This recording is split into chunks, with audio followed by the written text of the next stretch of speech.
ہمارے ایک دوست نے دعوت کی، اس وقت اتفاق سے میری صرف 2 تھی، تو میں نے کہا دونوں کو ایک ساتھ لے کے جاؤں گا تو میں خود نہیں جا سکوں گا، میں باہر ہی کھڑا رہوں گا، تو اس لیے 1 بائی 1 پہلے ایک کو پھر دوسرے گھر والوں کو لے جاؤں میں۔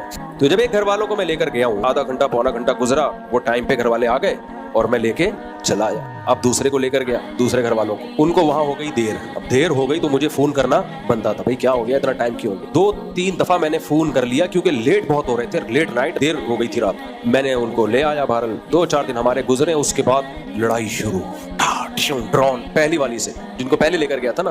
آپ کے دل میں میری کوئی ویلیو نہیں ہے۔ کیوں ویلیو نہیں ہے؟ میں گھر کا کرایہ دے رہا ہوں، بچوں کی فیسیں دے رہا ہوں، ٹائم دے رہا ہوں، اور ویلیو کسے کہتے ہیں نا۔ اب اچھا، خواتین کی عادت ہوتی ہے اصل بات نہیں بتاتی، شروع میں یہ سیاستیں چل رہی ہوتی ہیں۔ جب اس کی ڈیپ میں گیا تو پتہ یہ چلا کہ جنہوں نے گھر میں دعوت کی تھی نا عقیقے کی، ان کی خواتین کا کہیں بعد میں رابطہ ہوا پہلے گھر والوں سے، اور ان کی خواتین نے ہمارے پہلے گھر والوں کو کہا کہ جب آپ آ کے بیٹھی تھی مفتی صاحب کا ایک فون بھی نہیں آیا، جب دوسری آئی تھی کم سے کم 5-6 کالیں کی ہیں، اتنی فکر ہے۔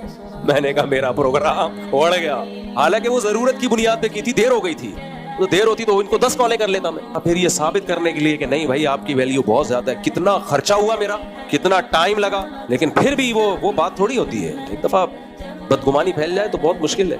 مجھے خیال ہوا جن کے گھر گئے تھے ان کو کیا ضرورت تھی بتانے کی کہ اتنی کالیں اور اتنی کالیں اور ایسا ہوا، کیا ضرورت تھی یار؟